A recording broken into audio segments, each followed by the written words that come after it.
So hopefully you had a nice rest and a nice lunch, and the stretching of your brain has been able to relax, because we're going to go there again. Now, I heard some whispers and some rumors that it was a little high shelf last night, and I tried to warn you, and this is going to happen again. This is the nature of what we're dealing with, but I want to give you guys a little bit of hopefully relatability, and I want you to understand, like when I read, for example, something by Karl Marx or one of these Marxists on down the line, I don't even consider having read it the first time that I read it, because I actually don't know what in the heck it says.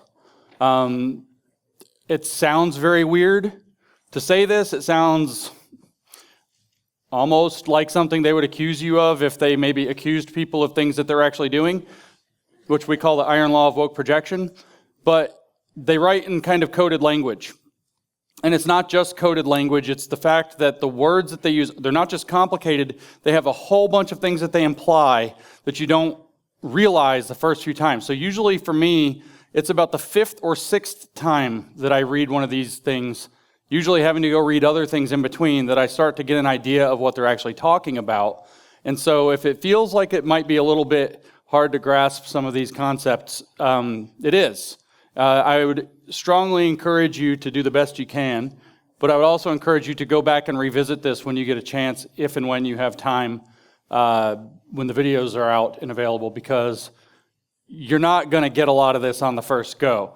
I'm literally describing to you an alien way of thinking about the world that's been with us, depending on how you want to mark the clock, for at least a century and a half, but arguably since the snake lied in Genesis.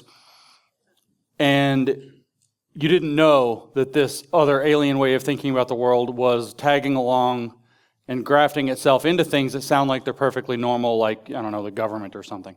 So bear with me, but let's reorient ourselves to last night. So last night we talked about the dialectical faith of leftism. I introduced the idea of Georg Hegel and his dialectic, his dialectical trinity we talked about.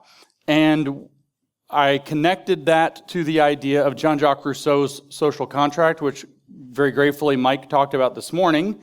And so you got an even deeper, and I hope clarifying, dive into the relevance of Jean-Jacques Rousseau's leftism in this. And today what we're going to actually look at is where these things come together with Karl Marx's actual creation of what we would call dialectical leftism, if we wanted to be very broad in general, or just the theology of Marxism. The technical title of this talk, which is not in your program, is Marx's Ontology of Man and the Telos of History. So you can tell it's going to be light. It sounds hard, but it's not. Marx had a very particular theory of what it means to be human. That's Marx's Ontology of Man. His whole religion's based off of this conception of what it actually means to be human, except for it also the telos of history. History has a purpose. For a long time, I erroneously thought people would say, well, if Marxism's like a religion, what's its God? And history. History itself is its God. History, the unfolding of all of man's activities from the beginning of whatever we consider man through the present into the future to the end point of history when finally everything becomes perfect. And the purpose of history, the telos of history, this is history with a capital H. It's a history you have to be on the right side of to be satisfactory to the woke. It's a history that you, by being here, are on the wrong side of, according to them, is the project. It is the purpose. Moving history along to its end as quickly as possible is the purpose of being. And that's arriving at the utopia, where history ends because we no longer have contradictions between one another. We no longer have contradictions, as we talked about last night, between the theoretical idea and the practical idea, the theory and practice, the ideas of how the world should work and how it gets implemented. Those contradictions are all worked out and resolved dialectically. So I want to reorient also to something that Mike showed yesterday on the screen, George Soros' quote from the Alchemy of Finance in 1992, because it contextualizes what we talked about Hegel yesterday. Soros wrote, and I'm not going to give the whole quote, it drives me crazy because I feel like the word "the" should be in front of this, but he says, scientific method seeks to understand things as they are, while alchemy seeks to bring about a desired state of affairs. So if you don't remember anything else about Hegel, except that he had some dialectic that's important somehow, which you probably should remember that part, you should remember that Hegel was an alchemist. And if you forget the dialectic, you should remember that Hegel was an alchemist. Scientific method seeks to understand things as they are, while alchemy seeks to bring about a desired state of affairs. Okay, that's how George Soros wrote this down in 1992. But let's translate ourselves back maybe to 1807 when Hegel was writing the Phenomenology of Spirit, and how would he spell it? He would use the words that he used, which I introduced to you yesterday, the German words, Verstand and Vernunft, to understand and reason, higher level reason, that composed his Wissenschaft, his science, his System der Wissenschaft, his system of science. And he would say, Verstand, understanding, seeks to understand things as they are, while Vernunft, reason, seeks to bring about a desired state of affairs.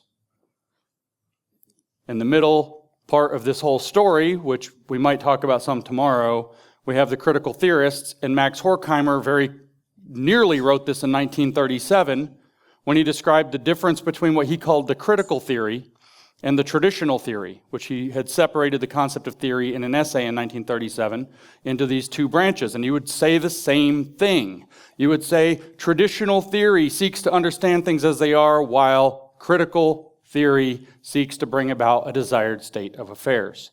So there's this continuity from Hegel through Marx to Marx's acolytes in the cultural and critical Marxists, down to, for whatever set of reasons, George Soros in 1992, with the same exact sentence, with the same exact content, with the same exact meaning. There's a lower level of scientific understanding that's merely to understand what we see in the world, and there's a higher level of system of science, which I'm going to argue is their theology, that we use to transform the world through dialectical transformation. We're going to take the world as it is and transform it into something it is not yet, and make that concrete and actual. We maybe only can envision it in the abstract right now, and we have to deal with the contradictions of our imagination by seeing what we see in the world. The theoretical idea meets the practical idea. We have a contradiction, and we're going to try to transform the world as it happens to be now, as a contingent state of the moment, into what it could be to make it the actual state of affairs later. That's the Hegelian dialectical project. It's at the heart of the dialectical leftism that is Marxist theology. Rousseau is necessary for this because Rousseau orients all of this in the left direction, which is toward a kind of a magical rule by the social contract. Mike talked about that extensively this morning. Of course, I talked about it last night, but the idea is that we're willingly giving up some of our freedoms to the greater good, which leads us to somehow attain greater freedom. In other words, it emancipates us from that which is restrictive of us, where we think that we're too legalistic, too reasonable, too whatever, and it confines how we have to be. And we're going to liberate ourselves to be our more true nature selves and become conscious of our true selves underneath. That occurs when the social contract is made right because everybody willingly agrees to it, so in a social circumstance. So we're made free by becoming part of the collective. And if this sounds like a pile of BS contradiction, it's because it is. It actually is. But what we're actually going to achieve is we're not going to be stuck having to live this reasoned, ordered, structured, constrained life of literally dominance of reason or sovereignty of logos. We'll free up the other aspects of man's true humanity, like imagination, emotions, and the senses, which we will not use just to perceive the world, but also to engage in, as they love to say, and they say repeatedly, sensuous experience. And I'll let you follow that rabbit trail in your head for a second. So what Marx is doing to create the theology of Marxism is he's actually importing the leftism of of Rousseau. He's importing the leftism of Rousseau, exactly like Mike was talking about this morning, and he's packaging it up in the dialectical box created by Hegel. So he's putting Rousseau's leftism in the Hegelian dialectical box. He mixes it in because he was a strict materialist with Feuerbach's materialism, as we mentioned last night. In other words, that there is no spiritual realm. And this is going to be very, very key. So the big concepts that we're going to pay attention to today is, what does it mean to be a man? That's going to be one. Another big concept we're going to talk about today is what is the purpose of being a man and what's the purpose of history, therefore. And then the third is how do we demystify reality? Because the mystifications that he brought to the picture from Feuerbach become central to the way Marx reconceives of these things and crams the leftism of Rousseau into the very obviously theological box of Hegel's heretical dialectic. Like I said, history becomes a central object of this. The whole program, the telos of history, the purpose of you is to advance history. So the question becomes, how do you advance history? Your role, your duty is to advance history, but not arbitrarily, not in some willy-nilly way, not in some natural or organic way, but rather to a directed endpoint, to a directed goal. Even if we don't know what it looks like, we know that it's liberated. We know that it's emancipated. We know that it's free from the things that constrain us and imprison us in the world that we find ourselves in. And at that point, history has become advanced to the point where it's become idealized. It's become perfected. One might say it's hit its absolute state. And we arrive at a place where man has been made dialectically to live in society. We're no longer talking about ideas. We're no longer talking necessarily about an absolute idea as a great spirit or something out there. Man has to be made to live in society, which is ultimately the Rousseauian vision, but now we're going to package that up in terms of the Hegelian dialectic to advance history to its absolute state. So the goal is to figure out what is the absolute state of man and the society he lives in, because we don't have the absolute idea, which is the actualization of God, that then shows us what it's supposed to look like, and it just manifests from that, which is kind of what Hegel believed. That's the mystification that Marx blamed Hegel for. He said that's spiritualist nonsense. So I've got a quote to warm you up from Karl Marx. I warn you, reading Karl Marx is unpleasant. It's unpleasant on a variety of levels. It's hard to not just become generally grumpy and angry when you read Karl Marx, but it's also weird. Some people have said that Marx was not a very good writer. I don't necessarily disagree, but I don't fully take that view. Marx, there's another word which I'm not supposed to say from this stage, but I'm going to, Pastor and whoever else can forgive me, was a bullshitter. That's what it boils down to. He, in the more urbane speech of Eric Fogelin, who I quoted last night, was an intellectual swindler. So when you're intellectually swindling somebody, you've got to jabber your jaw a whole lot to convince them of the nonsense you're saying and make it seem plausible. And Marx writes like that's what he's doing. And he writes hundreds and hundreds and hundreds of pages of this. And it's really irritating to read. So we'll start with a quote from Karl Marx about being. A being only considers himself independent when he stands on his own feet. And he only stands on his own feet when he owes his existence to himself. So we're throwing down God from the get-go with Karl Marx. This is from the Economic and Philosophic manuscripts written in 1844. Marx was 25 years old when he wrote this. It's a real pleasure to read, I tell you. He goes on to write, which I don't have on the screen, a man who lives by the grace of another regards himself as a dependent being. But I live completely by the grace of another if I owe him not only the maintenance of my life, but if he has moreover created my life. If he is the source of my life. When it is not my own creation, my life has necessarily a source of this kind outside of it. I told you it's awkward writing. The creation is therefore an idea very difficult to dislodge from popular consciousness. The fact that nature and man exist on their own account is incomprehensible to it, because it contradicts everything tangible and practical life. But what Marx is saying here is visible in the part I put on the screen. It's very easy to see. Man is his own creator. And if you regard something outside of man as his creator, whether that be God or something else, then man can't be independent. He cannot be an independent being. He cannot enter into his true independent manhood as man, not as an individual man growing into manhood, as what it means to be human. He cannot owe his existence to something else because that would make him dependent on that something else. he has to be wholly independent. So anything that might be like creation has to be cast down as a mystification of reality that blinds man to his true nature, which is that he is his own creator. He means this literally. Later in the manuscripts, he writes, man is God. Wait, sorry, this is my words. He didn't write that part. I've got another quote later where he says it much more clearly. The way that I explain this, so pardon me for that, man is God in the Marxist theology. Man is his own creator. It's not quite the man, though, that you think. So if you're looking, where is the deity? Why didn't the Supreme Court nail communism? It says because it doesn't have a deity. It doesn't orient toward a theos, but it does. Man is the God. Capital M man, all of man, is the God in Marxist theology, but not quite man as he is now at any given point in the stream of history as it unfolds. Man as he will be when he completes himself at the end of history and actualizes his true nature is God.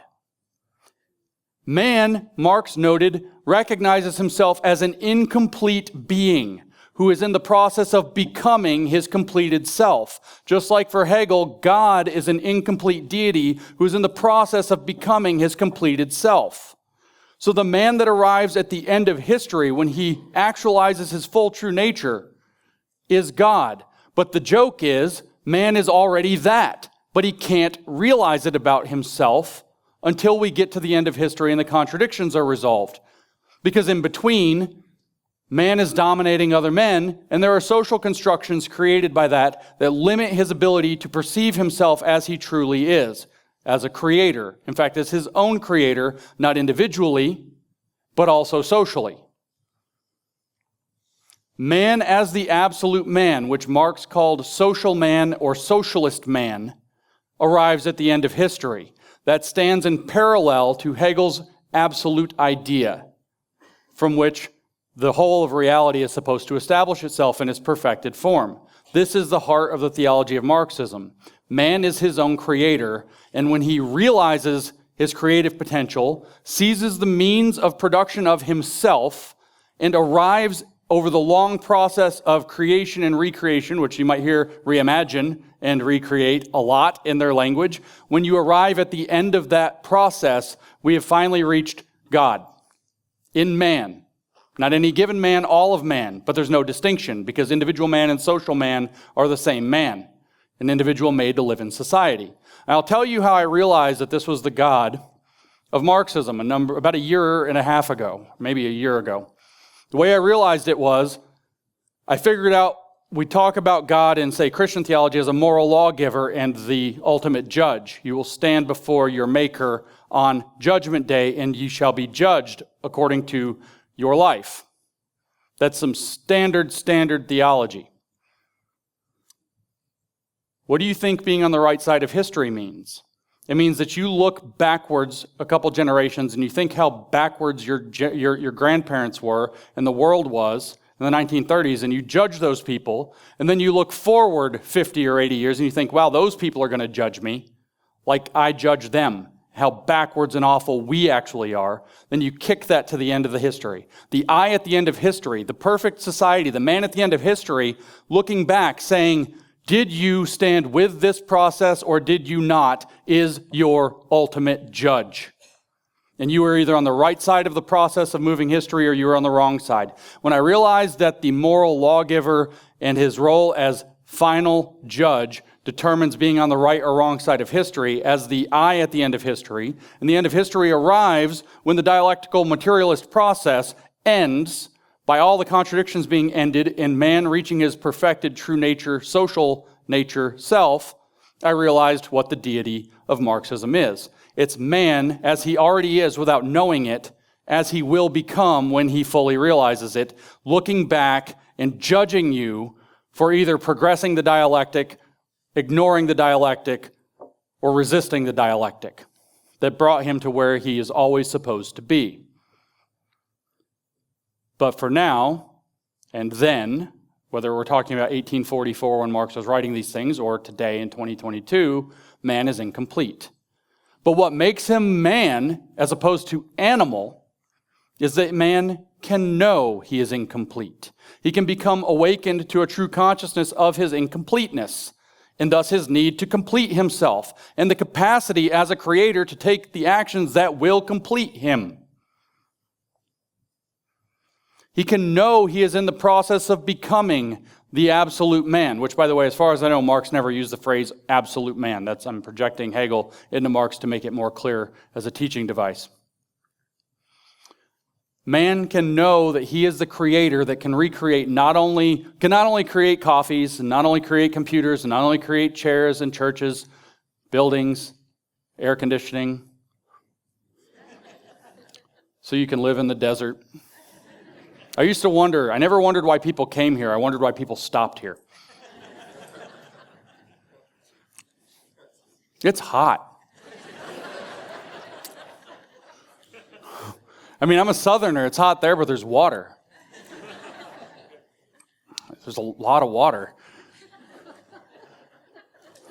I don't mean just the creator of things, though, like air conditioning and buildings where the air conditioning works. He's the creator also of other things that he takes as his object. Within the range of his object, as we'll hear later, is society, is man himself, is him himself. You are creating yourself. Imagine yourself to be a bodybuilder, and you go to the gym and you pump iron and you get huge and you become a bodybuilder. You became a bodybuilder. You created yourself as a bodybuilder. That, but kicked out to the point where you literally change your very human nature. And he's not only that, as Marx uses the phrase, he is also the creator of his species being. In other words, what it means to be man as a species. He's reshaping the form of man itself. And you thought that we will be as God's thing was just a story. I don't have the right computer with the bite of the tree of the fruit of knowledge, but that's where this is all coming from. So Marx, being a German, meaning entranced with the idea of a total systematic philosophy that he would be able to explain the entire world with, and also being a young Hegelian in that line of thinking, really liked Hegel's dialectic for this process of realizing one's incompleteness and capacity to recognize oneself as a creative subject that might complete himself and everything around him. But he also, like I said, thought it was too mystical. We really have to focus on the idea that Marx hides his whole religious ball in the demystification of his theology. Quoting from the preface to the second edition of Capital, Volume 1, like I told you, Marx wrote a lot. The mystification, I've got this one in a slide, the mystification which dialectic suffers in Hegel's hands by no means prevents him from being the first to present its general form of working in a comprehensive and conscious manner. With him, it is standing on its head. So it doesn't prevent him from presenting something in a comprehensive and conscious manner, but the problem is it's upside down. It's standing on its head. It must be turned up, right side up again if you would discover the rational kernel within the mystical shell. So what was at the top of our Hegelian dialectical triangle, Trinity? The idea, which stood for the approximation of God. So the idea was at the top. It's upside down. We're going to have to flip it over.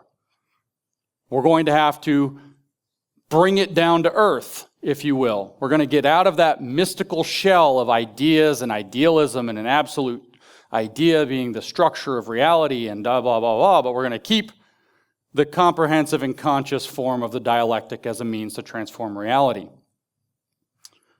This is where the materialism aspect is going to get brought in. That's how we're going to stand Hegel on his head, or unstand him on his head as Marx had it. The idea isn't out there, Marx said, following from Feuerbach.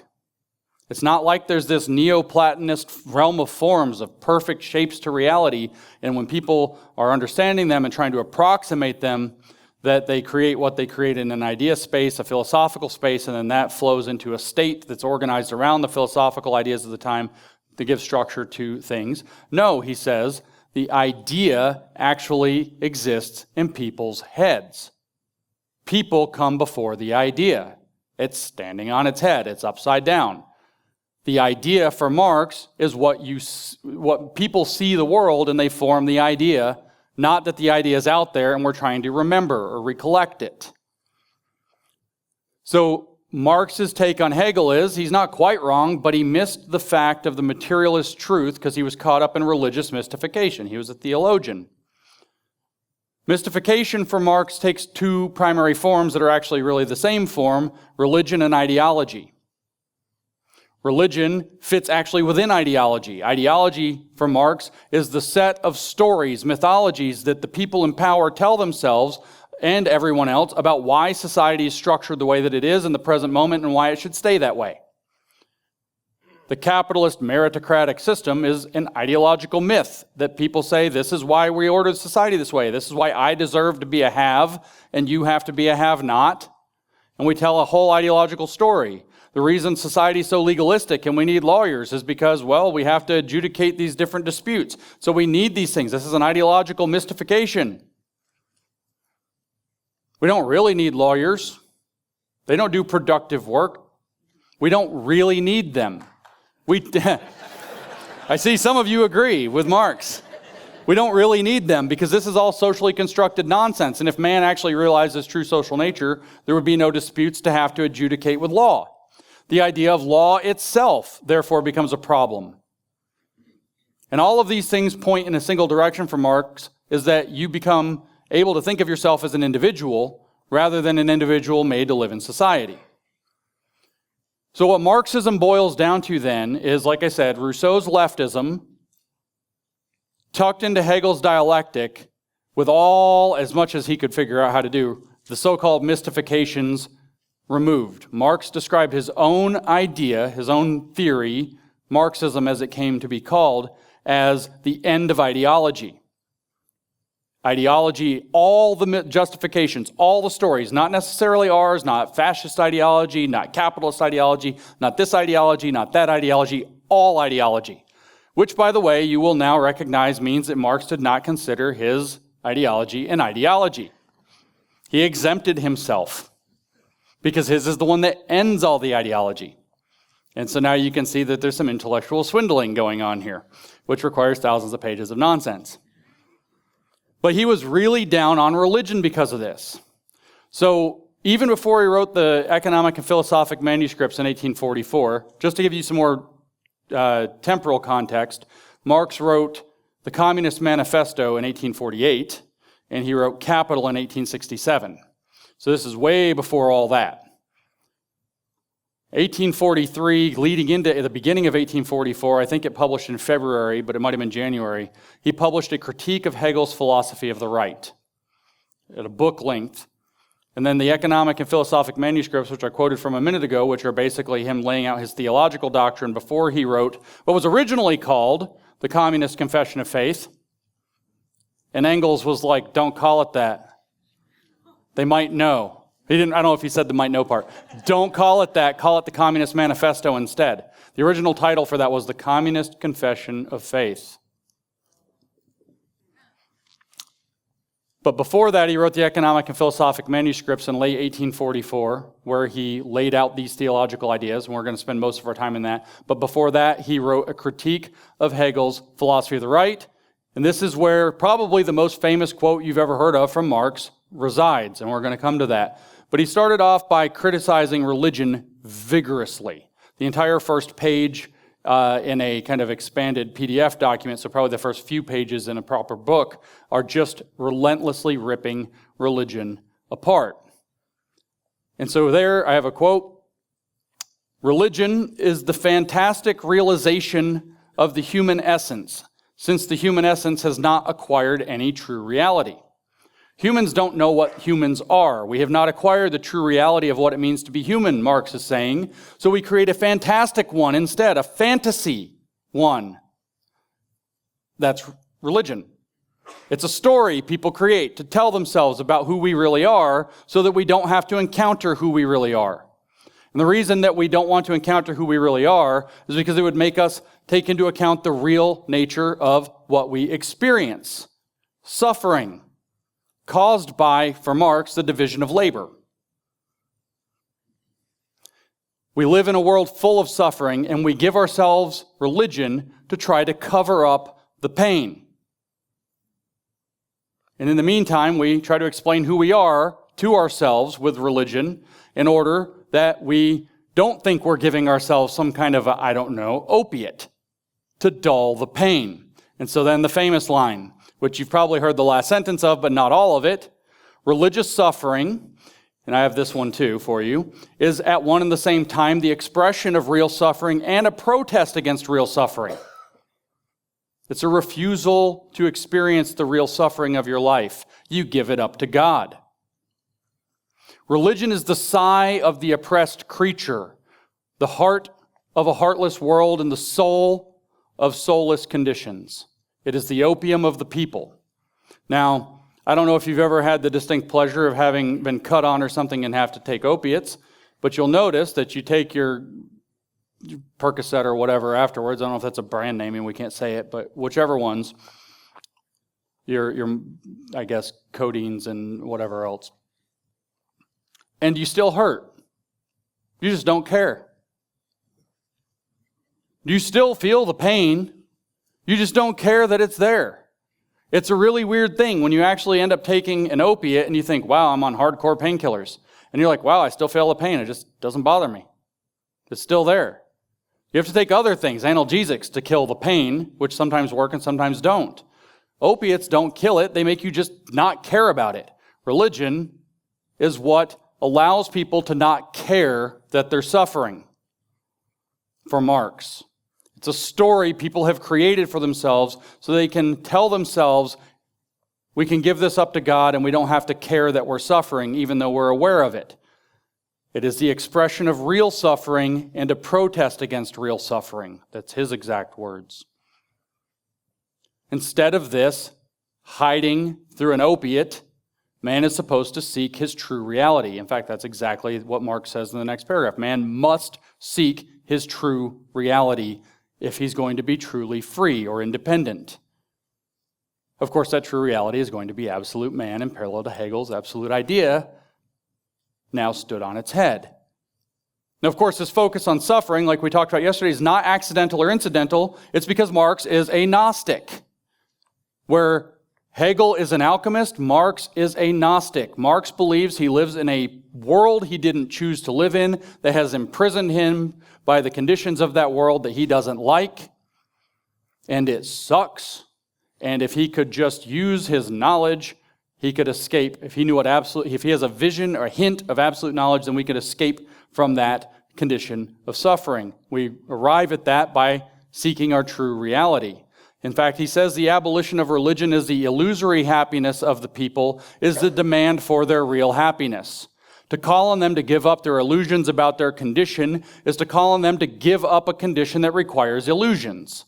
The criticism of religion is, therefore, in embryo, the criticism of that veil of tears of which religion is the halo. That's the next part of this very famous piece. The abolition of religion is the starting place of setting yourself free, because it is the abolition of the illusion of happiness that you give yourself, which creates the demand for real happiness. That's what he says. Calling upon someone to give up their illusions forces them, if they want to stop suffering, to give up the condition that requires illusions. The world is the thing that's wrong. It creates conditions that make you have to have a religion to pretend it doesn't suck. So if we get rid of those illusions, we awaken man to his suffering, which gives him secret knowledge and insight that allows him to start the process of giving up. It's the first step. Admitting you have a problem is the first step toward recovery. Life sucks. That's the first step. There is no God, and you probably won't ever hear that from this stage either. I'm paraphrasing Marx, though. There is no God. To ameliorate this problem, we have to do it ourselves. We have to give up the conditions that we live in, transform the world so that we are out of conditions that require illusions in the first place, and thus demystify reality. He goes on, this whole first page of this thing is something else, but we're going to try to be sparing and not read an entire page of Marx because I don't want anybody to intentionally drive into the ditch on the way home. We've got another great quote. The criticism of religion disillusions man. So this is where you start. You criticize religion. So that he will think, act, and fashion his reality like a man who has discarded his illusions and regained his senses. Admitting you have a problem is the first step. So that he will move around himself as his own true son.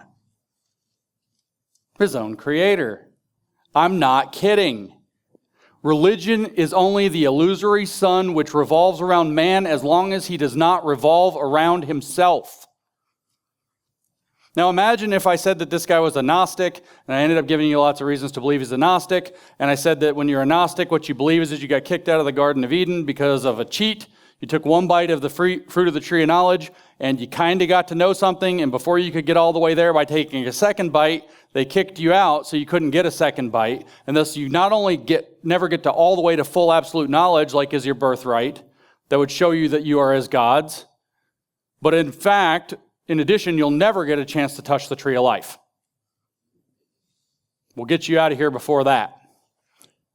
And what if I said that that's the Gnostic condition? If you believe, if you could find that absolute knowledge and take that second bite of the fruit of the tree of knowledge, then you could get back into the garden. And that's your birthright. And that's the Gnostic mission. And when you get in, maybe later, you can get to that fruit of the tree of life. Which is why I don't have a graphic for this. I should have thought ahead. I thought of it about half an hour ago. There's a Time magazine cover from about 2 years ago that looks very suspiciously like a mannequin plugged into the Matrix, and it says 2045, the year man becomes immortal. So when Mike was saying earlier that 2030 is a scary year on a scarier trajectory, 2045 is the year that man becomes immortal, presumably by using his computer device that has another bite of the fruit of the tree of knowledge on it to make himself immortal with a bite of the fruit of the tree of life. Just to draw some metaphors to freak you out. This story has been told before. It is an old story. I've just alluded to it repeatedly, but I'll read it to you from whichever version. You guys can guess which version because you're churchies. Genesis chapter 3, verses 4 and 5. You will not certainly die if you eat of the fruit of the tree in the center of the garden, for God knows that when you eat from it, your eyes will be opened and you will be like God, knowing good and evil. Or as it was rewritten in 1844, the criticism of religion disillusions man so that he will think, act, and fashion his reality like a man who has discarded his illusions and regained his senses, so that he will move around himself as his own true son. Religion is only the illusory sun which revolves around man as long as he does not revolve around himself. How in the world people don't realize that what Marx is explaining as a basis for a religion is kind of beyond me when I start looking at these things. He's like, let's take the snake part of the Genesis story and do that.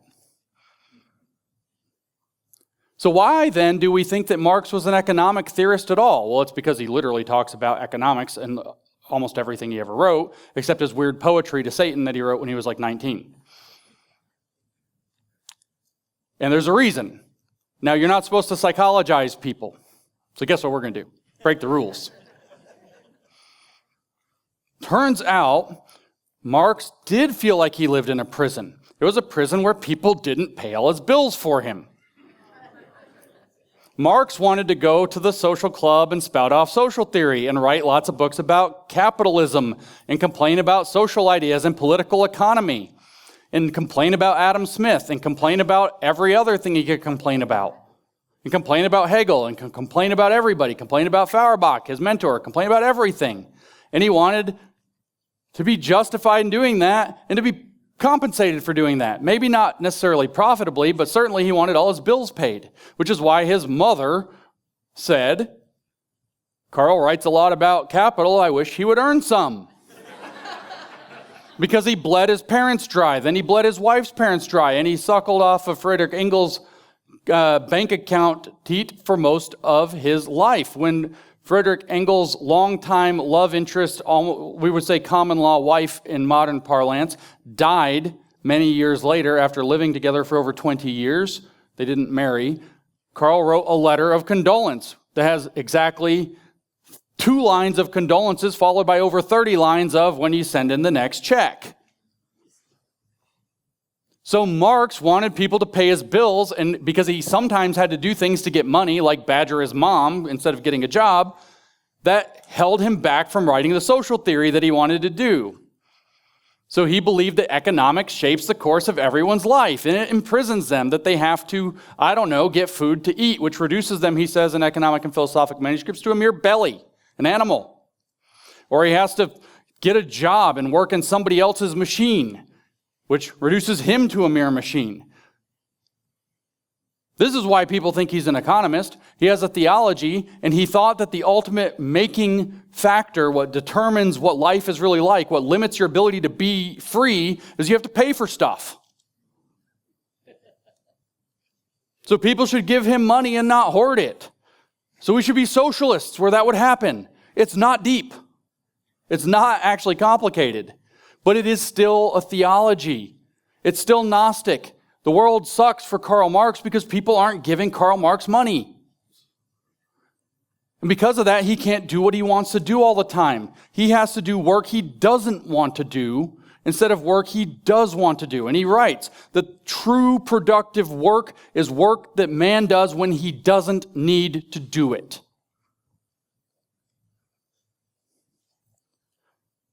For Marx, this builds out a whole theory of sociology, how man is estranged from man, and that's in all the senses. He's estranged from the person who employs him because they have an oppositional relationship of boss versus employee. He's estranged from his coworker because they're competing for the same small pot of resources. He's estranged from himself because he's losing himself to his job. He actually says something completely nonsensical, which is that everything man makes him less. Every bit of work he does, he puts some of himself in the work, so he becomes less as a result. This is a demented mind. But man is also estranged from what it means to be human, which is why he said his entire project is to humanize man and to humanize society and humanize the world. But this is just being estranged from itself. This is a theology where being has been estranged from itself, what it means to be a man. The conditions we live in has estranged us from what it actually means to be a man, so we live in an alien world that's not our own. It's not our own creation. We're creative, but we don't live in our own creation. It feels alien. We're alienated from it. We're alienated from each other. We're alienated from our true selves. And this is where his dialectical meanderings come in, because Hegel had laid out a map for how to transform the world to undo that. If there's a tornado coming, we're going to talk through it. I didn't do it. So you can get a summary of Marx's entire project in this following remark from him. It is therefore the task of history, once the other world of truth has vanished, to establish the truth of this world. It is the immediate task of philosophy. The other world, by the way, is religion. This is at the end of this first page of this critique. It is therefore the task of history, once the other world of truth, religion, has vanished, to establish the truth of this world. It is the immediate task of philosophy, which is in the service of history, to unmask self-estrangement in its unholy forms, once the holy form of human self-estrangement has been unmasked. The holy form of human self-estrangement is religion. He uses lots of big, complicated phrases to say what he means. That's why you have to read it like 11 times. The holy form, but he doesn't put quotes around holy, but the holy form of human self-estrangement is religion. It's the opium that makes him forget that he's suffering or not care. Thus, the criticism of heaven, says Marx, turns into the criticism of earth, the criticism of religion into the criticism of law, the criticism of theology into the criticism of politics. If we just take out the criticism words, heaven and earth are the same place, which we're going to transform into that state. Religion and law are the same thing. Theology and politics are the same thing. Does that feel like any woke religions you know?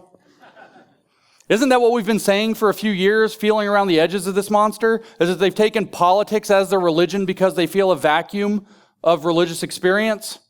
So you criticize religion and create the vacuum of religious experience, and they fill it with a religion of politics. Criticism of theology turns into the criticism of politics, because theology and politics are the same thing for Marx. All he's doing when he talks about his political economic theory is talking about his theology, but he's used this little paragraph to create an intellectual swindle where you don't see it for that. He's not the theologian. He's ending theology. He's not the ideologist. He's ending ideology. He exempts himself from the thing.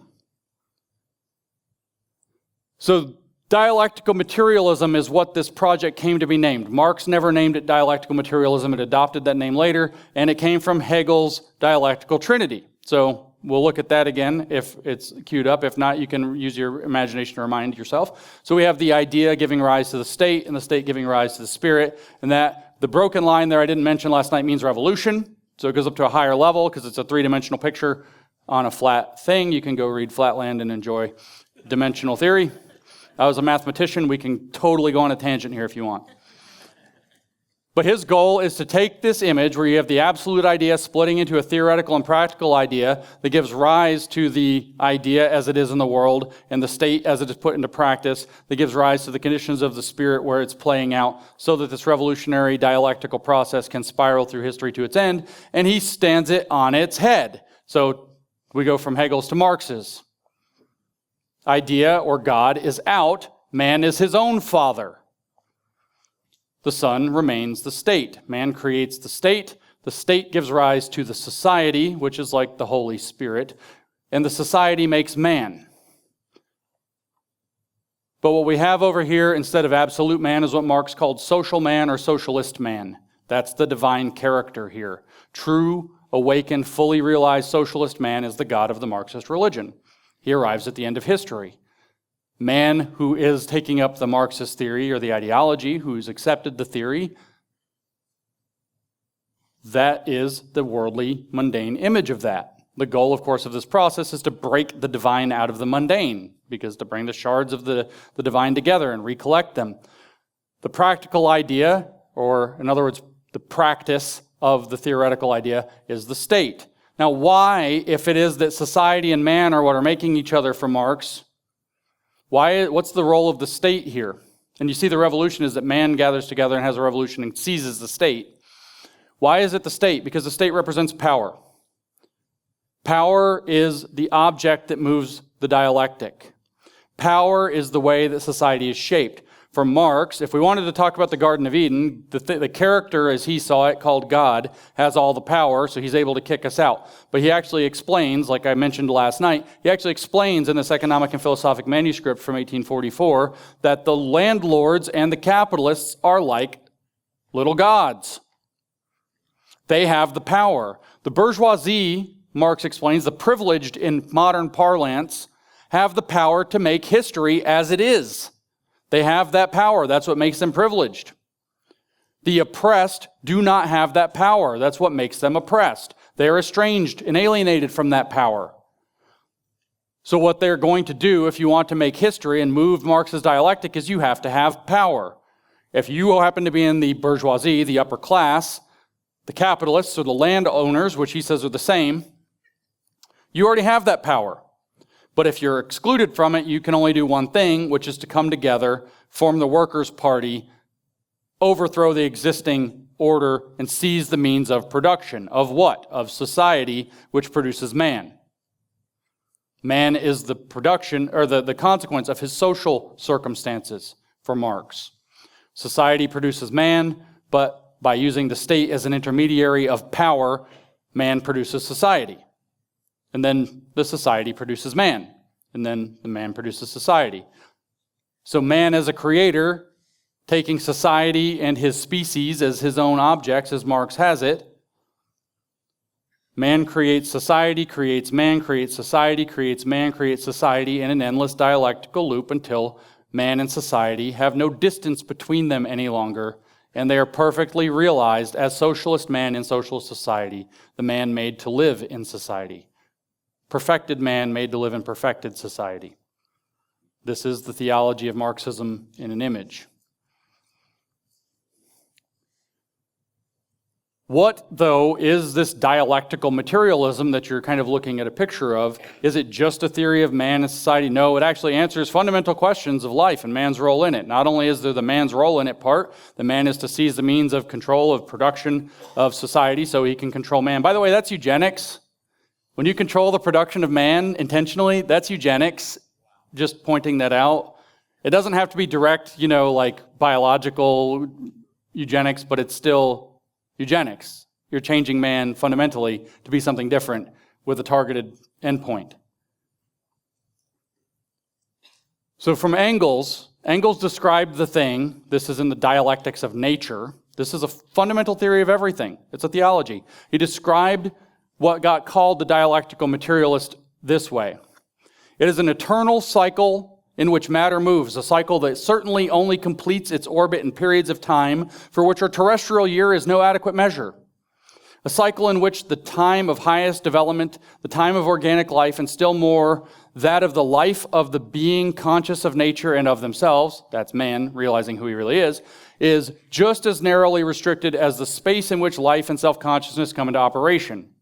A cycle in which every finite mode of existence of matter, whether it be sun or nebular vapor, single animal or genus of animals, chemical combination or dissociation, is equally transient, and wherein nothing is eternal, but eternally changing, eternally moving matter and the laws according to which it moves and changes.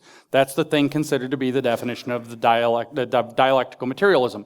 So it's not just man and his economic materialism that Marx was focused on that's transforming itself dialectically. Literally everything in the universe is transforming itself dialectically. This is a theory of the entire operation of universe and man's role in it, with specific duties given to man for what to do, which is to be the one who figures out the way that it moves, mostly by claiming power through the state and pushing it along, consciously toward a directed outcome, which is socialism. This is a religion. It is a total explanation for the fundamental questions of life in the world, man's role in them that gives rise to duties of conscience, and it is obviously a comprehensive set of thought, belief, and practices, which is the activism, is the main practices. And apparently writing lots of pages and letters to get people to pay your bills for you while you write the pages. So now we know Marx's ontology of man, his theory of being. What does it mean to be a man? Man has no other creator but himself. And Marx and his acolytes after him spend a lot of time focusing on this to the point where I call it the existential scream of Marxism. But man is not mere animal. Animals, he explains, engage in activity, not work. They don't transform their world. They conform themselves to the world. Animals are subject to the sovereignty of the order of the universe, logos. Man is actually free from that. He's different. Man has the ability to engage in conscious awareness as he engages in his work to transform the world. As a matter of fact, the most key thing that changes the world or transforms the world or produces value or means anything that makes man who man is, and what man should realize through his work, is that he is able to picture what he brings into creation before he does it, whereas animals just act by instinct. So we have a quote here. We presuppose labor in a form that stamps it as exclusively human. This is from Capital. A spider conducts operations that resemble those of a weaver, and a bee puts to shame many an architect in the construction of her cells. But what distinguishes the worst architect from the best of the bees is this, that the architect raises his structure in imagination before he erects it in reality. So you picture what you want to see in the world, then you make it. This creates a dialectical, ontological process by which man can come to know who he is. I know it's a lot of big syllable words with a hyphen. George Carlin's ghost is looking down at me, upset. If you haven't seen that, you should look it up. Political correctness. Man pictures the world he wants to make and then makes it. That makes him a creator. This is how Marx resolves that subject-object dialectic that Hegel also talked about that I mentioned last night. Man is a creative subject. He imagines the world he wants to see. And then he makes the computer that he envisioned in his mind. He produces it. He sees that it is good. And in it he sees, wow, I made that. I am somebody who can make that. I thought of what I wanted to make and I made it. I am creative. I have the capacity to transform dead matter from nature into something functional for man.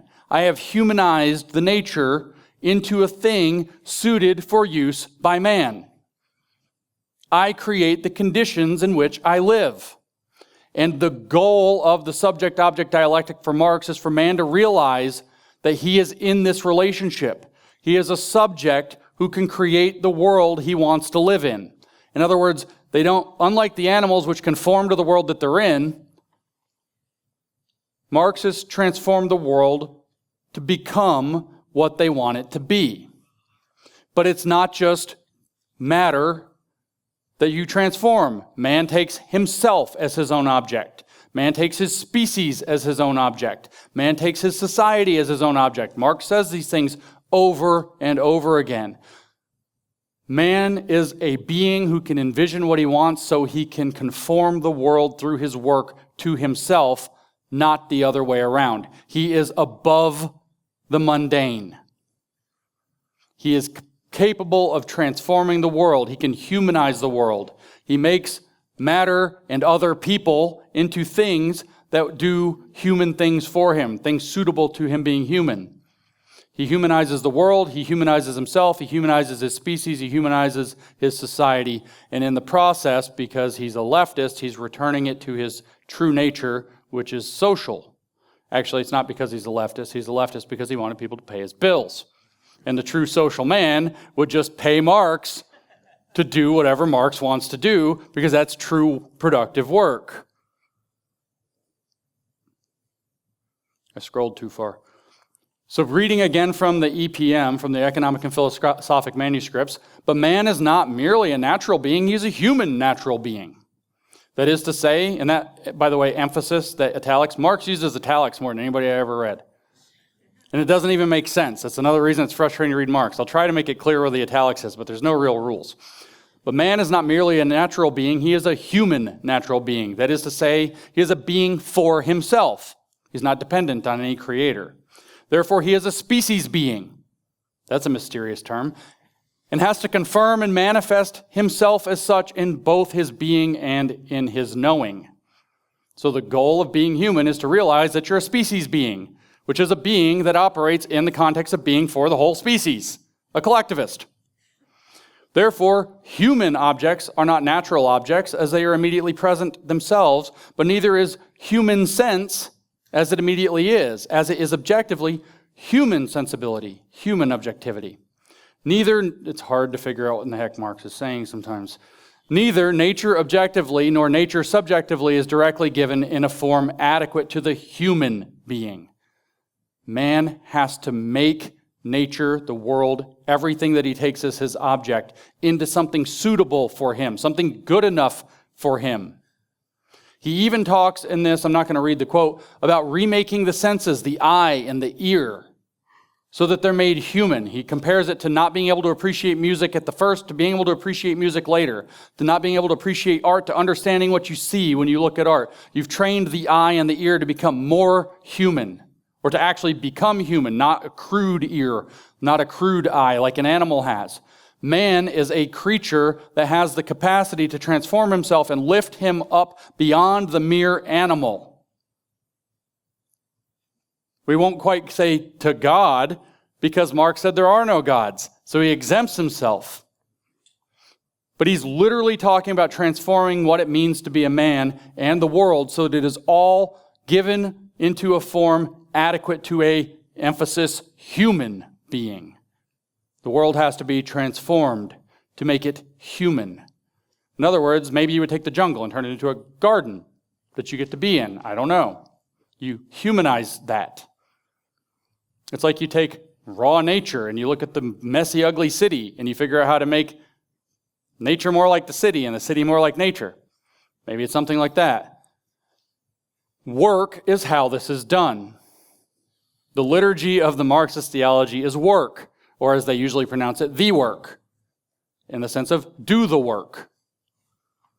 It's interesting in German, the belief that work frees you as a man to become your true self, because the expression in German is Arbeit macht frei. Work makes free. Work frees man. And it's interesting because you would know if you've studied your Nazi history that that's what they inscribed over the entrances to some of the concentration camps like Dachau and Auschwitz. Arbeit macht frei. Work makes free. If you don't know the history of Mein Kampf, and I don't really want to give a lecture on Mein Kampf, and I'm not even quite sure, I'm happy to admit that I've read Mein Kampf, or rewritten a chapter of Mein Kampf and got it submitted and accepted as a social work paper.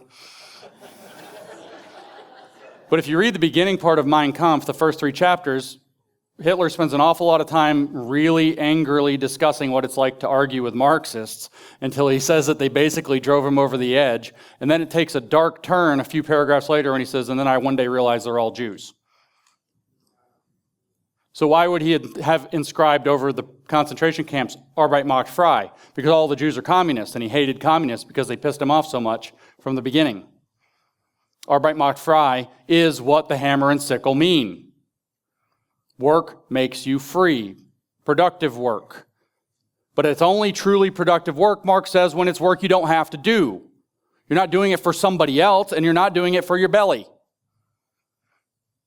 Stupid being hungry, or I can't just write my capital theory. Stupid hunger.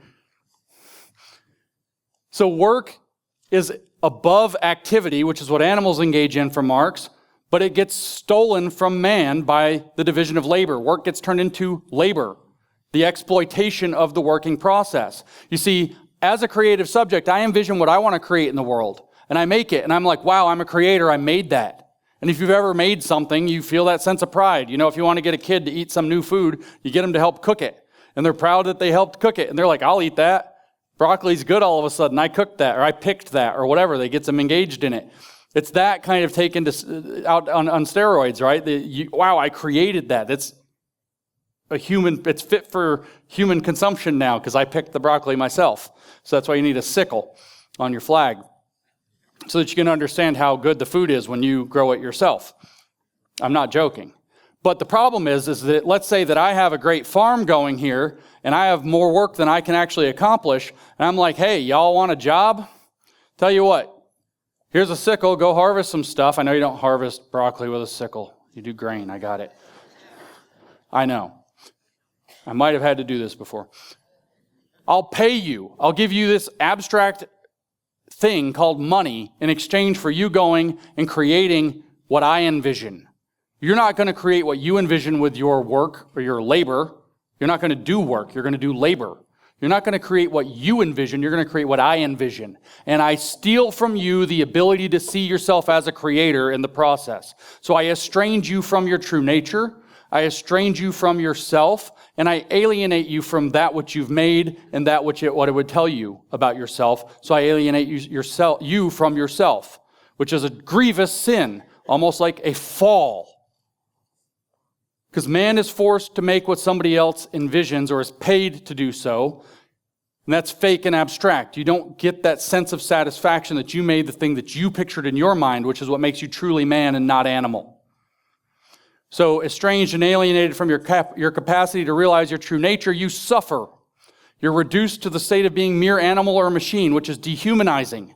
The person who hires you, despite the fact that they gave you a good job, not only dehumanizes you by giving you a good job, but dehumanizes himself by being the kind of person who would steal your true nature from you to glorify himself. Look how much stuff I made, where really it was 50 farmhands that did all the hard work.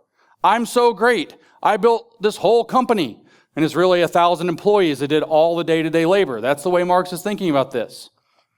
And this is what Marx is most famous for. But you can see the obvious Gnostic envy in all of it. And when I said that he sees the division of labor as the fall, he really does. He really, truly sees the division of labor as the fall. He even says that the division of labor works like the fall. That's where estrangement, that's where alienation, that's where being estranged from itself comes into the world. That's where man is torn away from his true nature. That's where man is imprisoned in the world of labor and wages and suffering and toil and alienation and estrangement and loses himself and is led to believe ideologies and religions that socially condition him so that he can't think outside of a narrow set of thoughts. Society is creating man as a limited being who's trapped in his own sinful, wage labor conditions.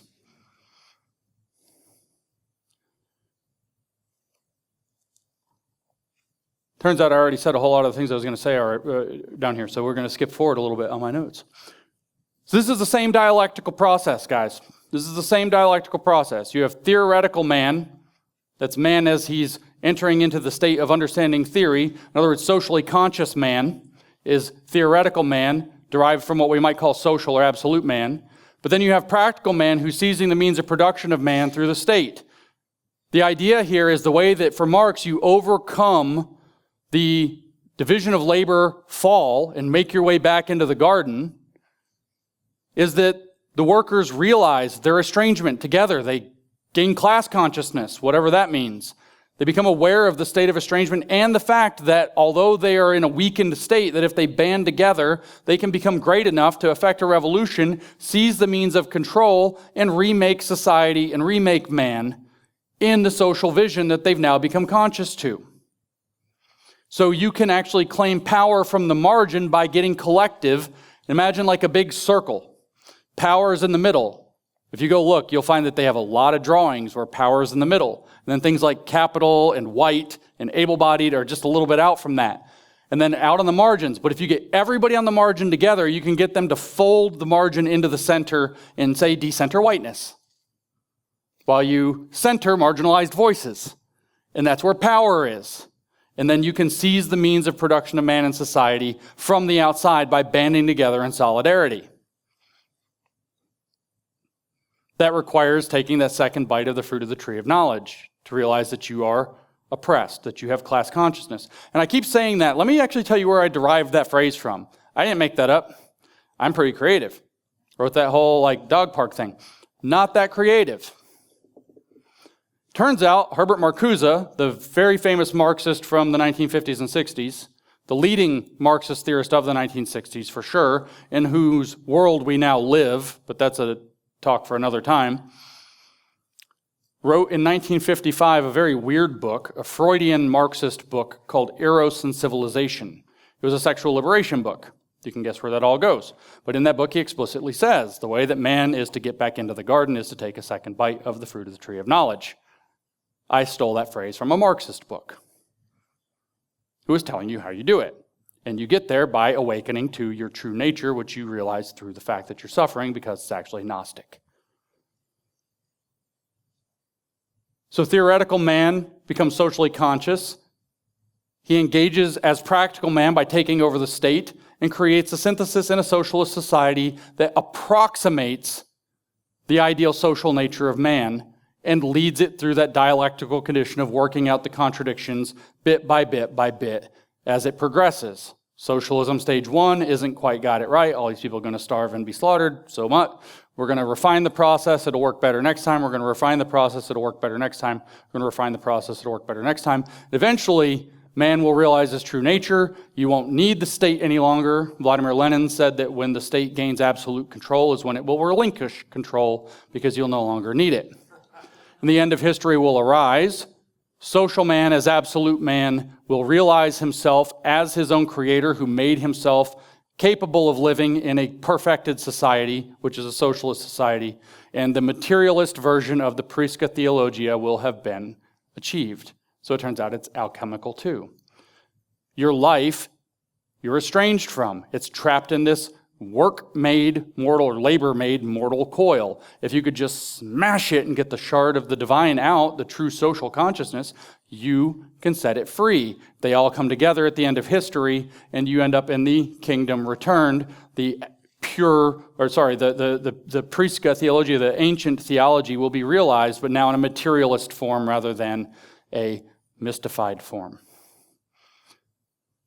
So the Marxist Paulo Freire, the educator from Brazil that I keep mentioning, has a quote that makes me think of this. He says, "I exist does not come before we exist, but is fulfilled in it." Let me say that again. I exist does not come before we exist, but is fulfilled in it. I exist is fulfilled in we exist. The true nature of man, your very existence. I think, therefore I am. No, we think, therefore I am. I exist is fulfilled in we exist. So now you know Marx's theory of being, which obviously gives rise to the duty to practice this, so thus also a sociology, also an axiology, also some of these other pieces. We see Marx's orientation toward a divine abstracted idea of a perfected social man who will inhabit a perfected social society. That's his deity. It will be the judge at the end of history of whether you are on the right side of the historical process or the wrong side of history. And it will judge your memory as such, good or bad, whatever that would imply, because I don't think he has immortal souls in his story. Just immortal memory. The statues you don't tear down, like Marx is. But there's a purpose to all this. Marx has a teleology, a theory of purpose for history. It is, in fact, that this occurs through the dialectical process, and that man, through it, has to realize his true nature, which is social man made to live in society. This is to be done by seizing the means of production of man in society, and all the derivative forms of Marxist theory kind of do this. They just differ on where the means of production are. Marx saw the means of production in economic stuff because he wanted people to give him money. The cultural Marxists were pissed off that pop culture exists, so they saw it there. Actually, the cultural Marxists saw it in hegemony in the institutions, so they saw it there. The critical Marxists saw it in the existence of pop culture, which they thought brought people into stupidity and the inability to think in a sophisticated enough way because you're too busy enjoying your Corvette and your Hollywood films to be able to get into the deep critical theology or philosophy and overthrow society. So they saw it there. So they saw it in cultural issues and wanted to turn it over. The identity politicians or identity Marxists saw it in identity politics. The woke Marxists see it in the nature of what knowledge is. So did the postmodernists. But you have to seize the means of production of man in society because the axiom of Marxist theology is man creates society, creates man, creates society, creates man, creates society, until it works this time. True communism has never been tried, by the way, because it hasn't got to the point where it works this time yet. It's not true communism until it's gone through all the socialism phase. Those were just attempts to understand it, to expose new contradictions we didn't realize. So let me give you an idea, because Marx is writing this in the 1840s, Darwin's writing in the 1860s, but people are batting around the ideas of evolutionary theory and trying to figure out, Marx has already cast down religion, so he's trying to figure out how did man become what man is, how is man different from animal, why is man different from animal, what does it mean to be different from animal, and so there's these kind of nascent ideas. I mean, people have been breeding horses, been breeding dogs, been breeding grains, been breeding things through artificial selection and changing them according to their needs and making them what they want, literal eugenics, for a while at this point. But then there's the wild, and somehow maybe there's this idea that Darwin's going to come up with later called natural selection. What Marx is actually saying is up to the point where the Marxist theory, which he called the Wissenschaftlicher Sozialismus, the scientific socialism, until that was created, society was evolving kind of organically. Stuff came up, people reacted, people did things, they did it unconsciously. Things happened and you react. How reactionary, the enemy of communism. But then consciousness could arrive with this Wissenschaftlicher Sozialismus, scientific socialism, the true scientific, in the Hegelian sense, study of history and its causes. And then man can seize the means of production. So we shift out of society developing organically according to what's happening around it and people making decisions and taking on the charges of what's going on, and we enter into a phase of artificial selection where man is curating society to create the social conditions necessary to create man, to create society, to create man until both are perfected. That's the purpose of the Marxist religion, to get out of the idea that society is going to evolve or change or develop according to the winds of the times, the circumstances people are in, etc., and put it under the control of people who know where it's supposed to go, which is perfected socialism. True communism, where the division of labor has been abolished because private property has been fully transcended. So history and society have progressed, I should say society has progressed throughout history up to the point of Marx, according to Marx, unconsciously by unconscious man, until Marx comes along with his Wissenschaftlicher Sozialismus, which is an awful lot like Hegel's Vernunft, the reason, the higher level theory. And so Marx offers the new true science of history, the wissenschaftlicher Sozialismus, scientific socialism. Progress, therefore, has to be seized not by necessarily the worker, but the worker awakened to his class consciousness. The suffering of being made to do labor that teaches you the real nature of yourself and society and how you're being exploited and estranged. Those people, the most envious and aggrieved, who've had their envy and grievances awakened, like through grievance studies, are to seize the means of production of society. And in their consciousness, they're now going to not direct society randomly through history, but toward its directed purpose. The telos of history. Ontology of man, telos of history. Now we've covered them both. Sounded hard, wasn't hard. It's literally just replacing the development of society with artificial selection of society towards socialism. That's it. And they, the enlightened people who have some glimpse of absolute knowledge, in other words, the Gnostics, are the ones who are going to guide it. And the method they're going to use is the alchemical dialectic to transform society, which he just ripped off from Hegel. So it's Rousseau tucked into the Hegel box and presented in a materialist form so that the mystification is hidden from you.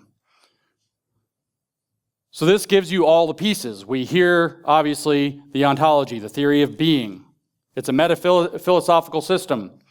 It's a broad system that unifies and orients other philosophies.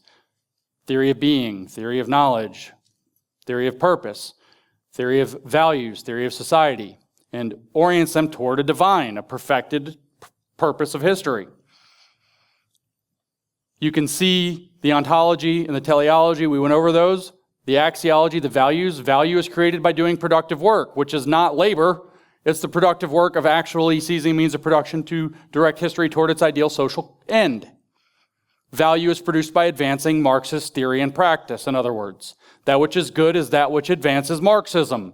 Everything else is on the wrong side of history.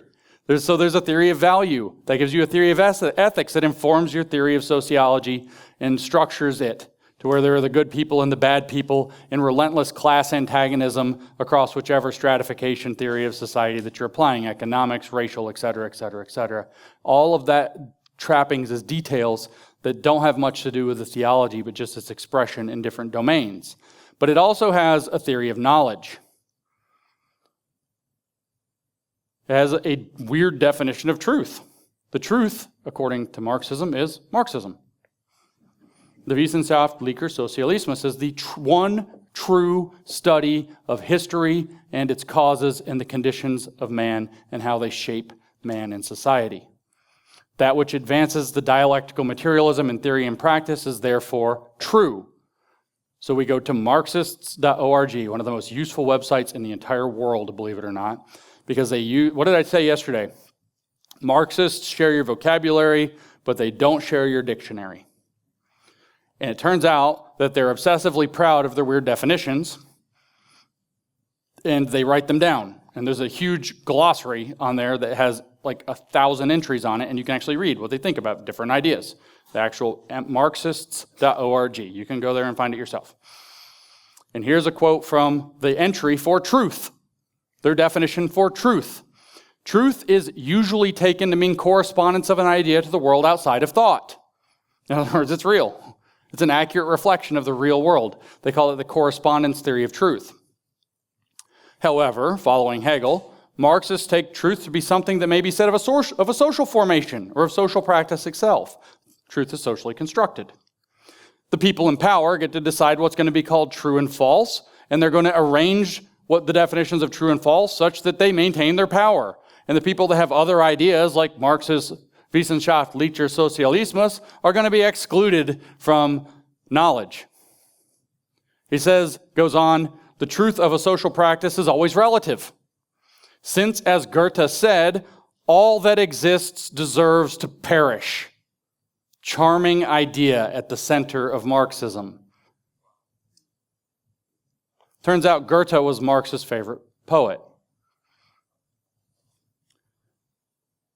His favorite story or poem, epic poem, was Faust. I don't know if you know the story of Faust, but we'll do a quick summary. Faust is a guy.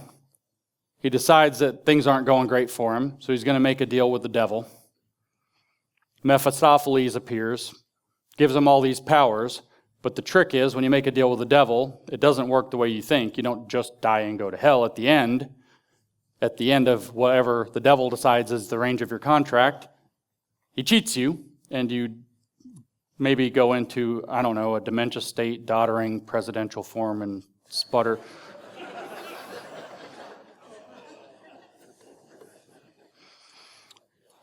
Marx's favorite person to quote from Faust was not Faust, it was Mephistopheles, the voice of the devil.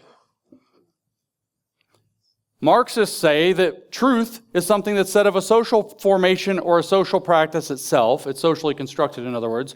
The truth of a social practice, though, is always relative. Relative to what for a Marxist? Well, they have the only true study of history, don't they? So relative to what they say it is.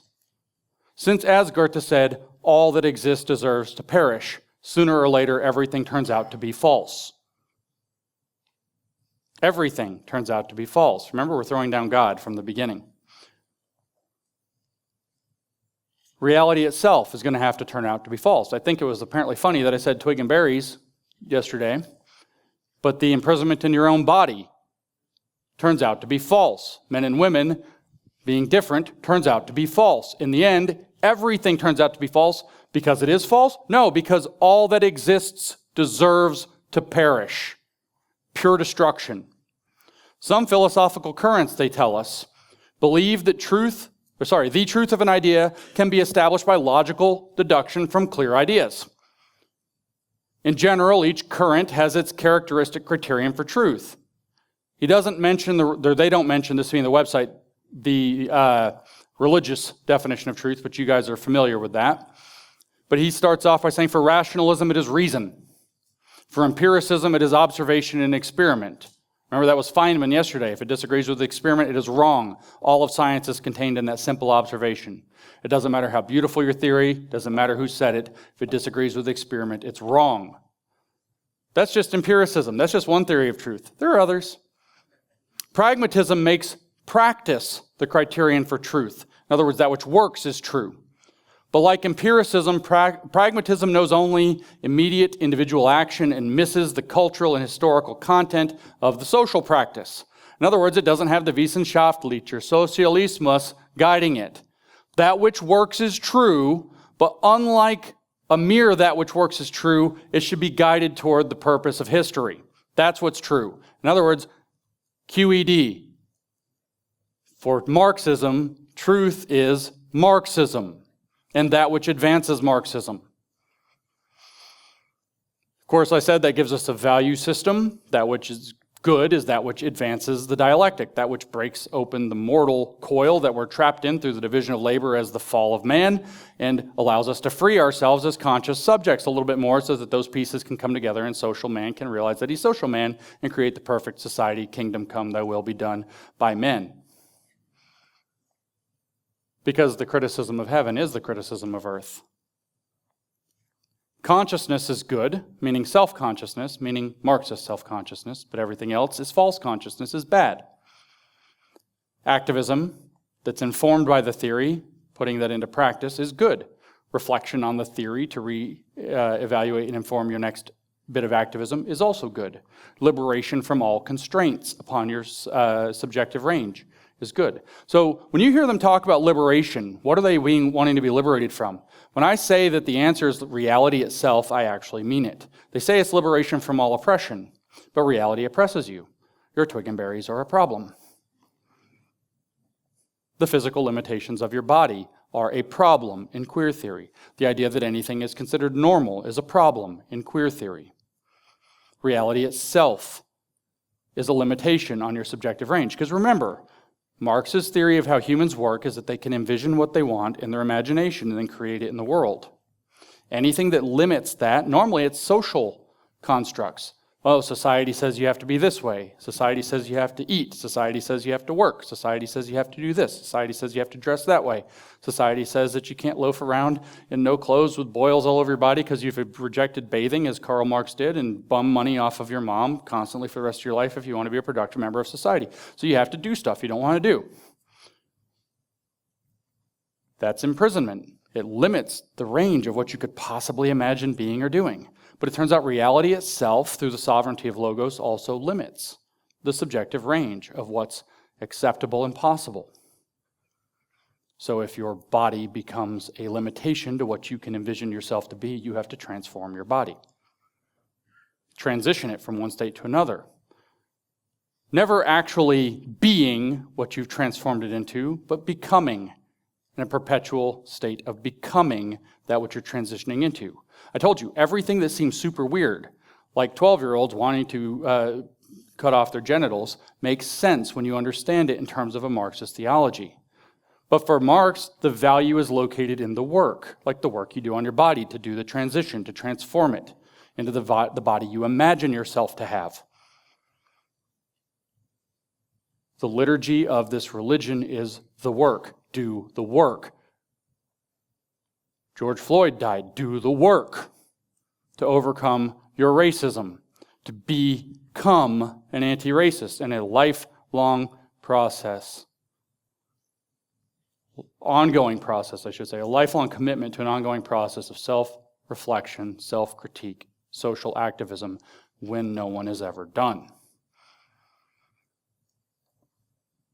Thought, theory, practice, reflection, over and over and over again, do the work to transform the world, to transform the self, to transform mankind, transform the society he lives in.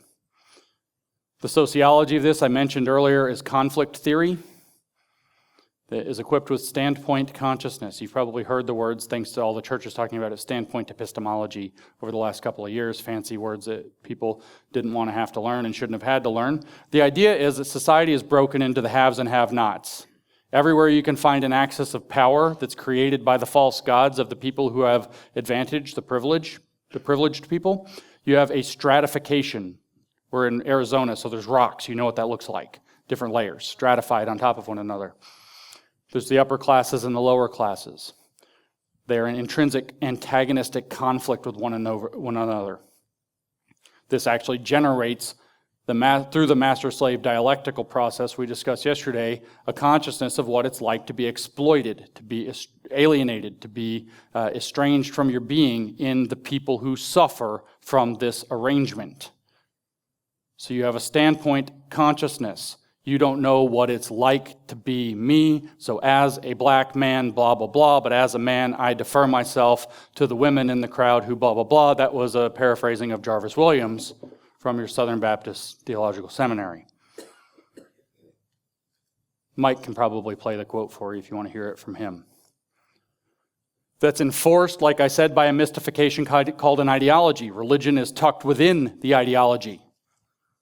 The ideology is the religion of society. The postmodernists called this a meta-narrative. Cultural Marxists talked about it in terms of cultural hegemony. It's a story we tell ourselves about why the world is the way that it is. But the underclass, the marginalized, the oppressed, don't have the power to create that story or tell that story or move history with that story. Only the upper class can do that. The upper class for Marx was organized into a working principle that it called the superstructure of society. And in the superstructure, you get to tell the ideology and live within the ideology and shape society from the proclamation of the ideology. The lower class, though, does work on nature itself. It turns the wood into the desk. This produces value out of their work, which is being stolen by the upper class so that they don't have to do productive work and they can be things like lawyers or priests. But not Marxist theorists because they're very important, pay my bills. But that's the infrastructure. The people who do the productive work are the infrastructure. The people who lord over them with their rationalizations and justifications for why they get to have a better life are the superstructure. Superstructure and infrastructure in a stratified situation are in a dialectical antagonistic relationship of conflict, which creates, as a dialectical synthesis, remember I said they just hyphenate things? Structural conditions. The dialectical relationship, in other words, the spirit aspect, that third piece of the dialectic for this infrastructure, superstructure dialectic, the theory and practice side, the ideologists and the people who do the actual work, theory, practice, creates a structure to society. You've heard this. Maybe white people have access to a special kind of property called whiteness. They granted themselves access to this, and they used that construction and an ideology of white supremacy to exclude people of color from it, who are therefore marginalized and exploited through things like cultural appropriation, where their cultural products are stolen and turned white for the profitability and enjoyment of white people, to their loss of their own identity, their own ability to see themselves as a subject. Kimberly Crenshaw says the statement, "I am black," is an anchor for subjectivity. And that's why it should be embraced over, "I am a person who happens to be black." And what does this produce? You have white people who have access to whiteness. You have capitalists who have access to capital. They exclude people of color or the proletariat from that state, and it creates a structure to society. Structural classism, structural racism, structural cis-heteronormativity, where the people who have access to normalcy exclude the queers. That's a technical term, not a slur. They are the people who have politically oriented themselves in rejection of the normal, in defiance of the normal. And there's structural cis-heteronormativity that seeks to constrain them, to tell them that if you were born with 2 X's on your chromosomes, then you're probably going to be a woman. And if you were born with an X and a Y, then you're a man, and you're just going to have to kind of deal with some of that, because that's reality. And the structural conditions limit the range that you're able to conceive of what it means to be you. Black people, according to Kimberly Crenshaw and critical race theory, can't think of what it's like to be a person because they have imposed upon them the race black, so they have to think of themselves as a black person first, and then a person second, and then they can start working that out, which she says they are therefore forced to lean into by the structural racism of society that's not necessarily perpetrated by any people being racist, as Jarvis Williams told us, but by the existence of the social structures themselves, which are these weird, tenuous, invisible concepts that actually arise from the interplay of there being 2 classes in the first place that are intrinsically in antagonism. That's Marxist sociology. It's intrinsically conflict-oriented between groups, where it's said that the upper class creates the conditions that imprison the lower class, and they have to fight over things one another, and the entire society is structured to keep them stuck in that condition. So when I gave in race Marxism the definition that critical race theory, that it is a belief that the fundamental organizing principle of society is racism that benefits white people, I'm not kidding, that's all it is. Because society creates man, creates society, creates man, creates society. But if you operate this with control of the conscious, the anti-racists, the queer theorists, the Marxists, then you can drive history toward its intended purpose at the end of history, where all of that is undone and we achieve communism or, finally, justice. The absolute man who is absolutely just, like a god, at the end of history is the divine character in this religion, this theology. So now we have the theology of Marxism pretty clearly laid out. Marxism is a theology. Man is his own creator. He's incomplete as he is, but becoming toward his completion through transition of himself. Division of labor is the fall. Marx had a whole historical process that he laid out. History, his scientific study of history, ran through 6 phases, he said. Way back at the beginning of time, you had all these little tribes, and they were communistic. They shared. They weren't estranged from one another. They didn't exploit one another within the tribe. They just were estranged from one another. They didn't know one another. And if they ran into each other, sometimes they went to war because they didn't realize that they were seeing their brothers. So you had local communism. But then the tribes started to overrun one another, and a second phase of history entered where they enslaved members of other tribes in order to do their work for them. The more powerful tribe was like, well, there's all this stuff we have to do every day that sucks. Those guys, we're going to kill them, and we're going to make them do it. And the slave economy enters as the second phase of history. But that gets realized not to be that great, and people won't put up with slavery for terribly long, and they go off to another stage where you now have these grand people that run land estates, the aristocrats, big feudal estates, and you have an estate economy, and it's all run by the farmers and the serfs and the people who say, well, we'll do all your work for you so you can eat, lords and ladies, without having to do anything. All you bourgeois merchants that are selling stuff can grift off of this. And this is the conditions that Rousseau was complaining about and that Marx was looking back upon in the third stage of history, in this estate economy. The serfs are doing all the work, the royalty are taking, the aristocrats are taking all the spoils, and the merchants are grifting off of it. Third stage of history. But eventually people are like, wait a minute, why don't we have, like Michael was talking about with this progression earlier, through the Reformation and the birth of the different revolutions in history, especially the Scottish and then American Enlightenment and Revolution. What we end up with is, wait, I can have a bit of my own, life, liberty, property, inalienable rights. And capitalism comes into being. Everybody gets to be their own self. Marx is really not down with this whole thing. This produces individuation. Individuation is estrangement.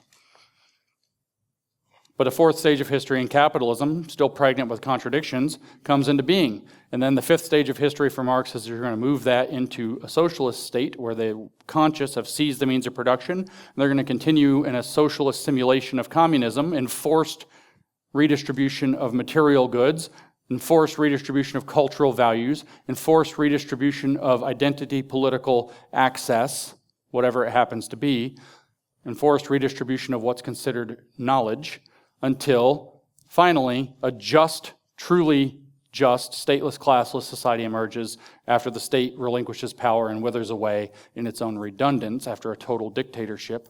And global communism, where you get back to the original state of man, communist, but now made to inhabit a global society, emerges. No longer tribes estranged from one another, but got it right, the whole planet getting it right together. But you have to just force people to do that for a period together. Like I said, theory then, well, I didn't say this part, theory then becomes the catechism and work becomes its liturgy. Do the work is its soteriology. Your salvation is done by doing the work. Arbeit macht frei. Work makes free. Do the work. Free yourself from the limits of your subjective experience so that we can emancipate man, so that everybody can live like Marx, not get a job, and can paint pictures and make crappy art, etc. But it turns out that in that enforced stage 5 on the way, well, you've got to understand what the value of real work is. So we're going to just drag you out of your artist studio, kid, and stick you in a field with a hammer and a sickle and make you do back-breaking work and make you make steel and make you do all kinds of terrible things, force you to milk cows even though you don't want to milk cows and you're not good at it. And when you suck at it, we're going to kill you. And if you're not good at all this and you don't believe it's how it works, we're going to re-educate you to program you. Gulags weren't concentration camps like the Nazis had. Gulags were re-education camps to teach you the true meaning and value of productive work so that you could learn that Arbeit macht frei. And then you would learn that the true society works when everybody does their part. Somebody has to like milking cows and go around and milk the cows for everybody. My plumber came the other day, and I was thinking while he was there, this guy probably doesn't go fix pipes because he likes to fix pipes. He might like to fix pipes. He might tinker around and fix pipes in his spare time all day long. I don't know. But I bet you he doesn't come to my house and work on my toilet, which goodness knows what's been in there. Anybody has a toilet. Because he wants to. Because it's for the good of common society. The greater good is fixing my toilet. It's paying my bills. No, it's not. It's because I'm willing to give him a piece of abstract symbolism that has exchange value, that he can go and then trade for things that he wants in life. He can sacrifice some of his work to satisfy a need that I have, and in exchange, I'll give him something for the value of his work that he can go and satisfy his own wants. And this is the actual thing that Marx thought was terrible. But you set yourself free by doing the work and being forced to learn how to do the work in order to make the society flourish because you want to do the work. Because if you were doing it because somebody wanted you to do it, or because you're hungry, or because you're getting paid to do it, that's not really productive work that brings out your true creative essence. The purpose, the mechanism of the purpose is to seize the means of production so he can complete the telos of history. Now this creates an interesting situation. I did that historicism, stages 1 through 4, and then that's where we get to that wiggly line on my graphic, which is revolution. And those, as Michael was talking about earlier, are pretty brutal, pretty bloody. Bolshevik Revolution, not good. French Revolution, not good. Even the American Revolution, which had, turns out, the establishment of a functional society, was pretty bloody. These things aren't actually that smooth. But what revolution represents for the socialist is a complete break from the control of the means of production by people who are unconscious to how it works in terms of its purpose of history, to the being handed over to the people who are conscious of its purpose. A complete break. A rapture. And then you have this part where you're trying to get to the kingdom, but it kind of sucks. It's sort of like a tribulation. And at the end of the tribulation, the kingdom arrives. When the garden is remade, in and with knowledge of what it is supposed to be and who is supposed to inhabit it. This religion also has a theodicy, a theory of evil. Evil is resisting or hindering any of this. But that's not usually what a theodicy means. It's an explanation for why there's evil in the world. There's obviously there are good and bad people still, but there's a lot of apparent evils that go along with these revolutions, like, 100 million people dying brutally or starving. Accelerate the contradictions, said Lenin, meaning starve the people so they'll realize the contradictions of their life. Blame the capitalists for their starving. Blame Putin for all the bad things, while you force more and more contradictions on their life and scapegoat it somewhere else. It wasn't the party doing it, it's somebody else. Why is all this evil happening? Why did these regimes collapse? Why did they cause so much suffering? Why are they so evil? Why did Khrushchev have to come out and apologize for the sins of Stalin? And that's because each stage of this was an attempt to implement the imperfect theoretical idea in practice. And since the contradictions weren't all figured out, they were going to manifest. So all those millions dead died in the cause of revealing the contradictions so that the next time will work better. Why do these things seem so bad? Why is there so much bad stuff happening on the path to communism in the socialist enforced state, in the attempt to have the revolution, through the tribulation of socialism? Why is it so evil? Why is there so much evil in the world when it's not just somebody else's fault? Because we're exposing the contradictions. As Hegel said, and I've got this one, I want you to really look at this. And Marx adopted, remember, history moving is one of the major objects we're using here. I'll let you just stare at that before I say it. History uses people and then discards them. History uses people and then discards them. You'll notice if you're a Christian that we often say that God uses you for this, God uses you for that, but nowhere in your theology is God discards you after he got his purpose out of you. The Hegelian Marxist theology has history uses people and then discards them. So let me show you an example. The feminist movement, the women's movement, which viewed women as a class, just like Marx said we have to have class consciousness, it viewed women as a class. Their intrinsic nature is in their class. That's why, like I said earlier, with the Johnny Depp Amber Heard thing, the trial being decided the way that it was, the verdict, we had feminists writing articles that this hurts women as a class because it threatens the Me Too narrative. Believe all women falls apart. And there you have a very prominent case of can't believe a woman. In fact, she mocked and taunted Johnny Depp, saying, go ahead, tell your story, see who believes you. Believe all women. That hurts women as a class. Well, feminism obviously was a big deal. Feminism moved this ball in the identity politics domain way downfield, as we all know. But you'll notice that the feminists today feel almost like a kind of ally to the people that are resisting the new woke movement. Because the feminists are stuck. Because you can't be a feminist supporting women if you don't know what a woman is.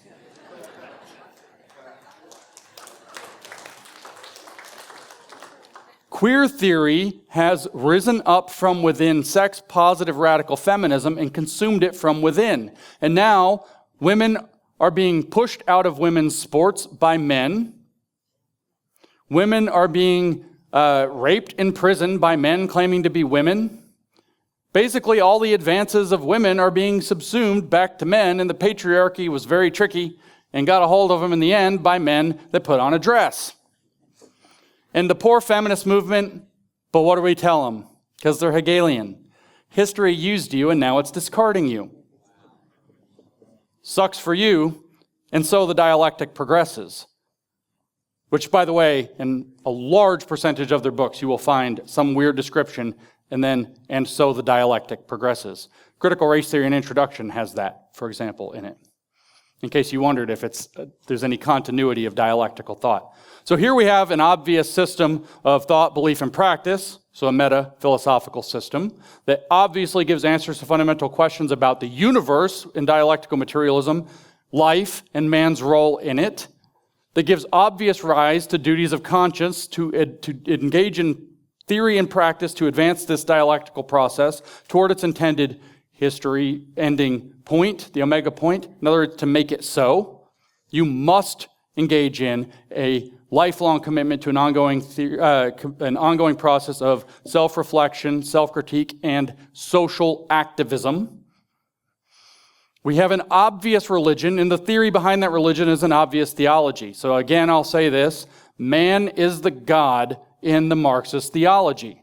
Not quite man as he is at any given point in the entire stream of history, including now, man as he will be when he completes himself at history's end and actualizes his true nature, which he already is, but cannot realize about himself until we get to that point, because the division of labor, the fall of man, has limited his subjective range to prevent him from understanding that about himself.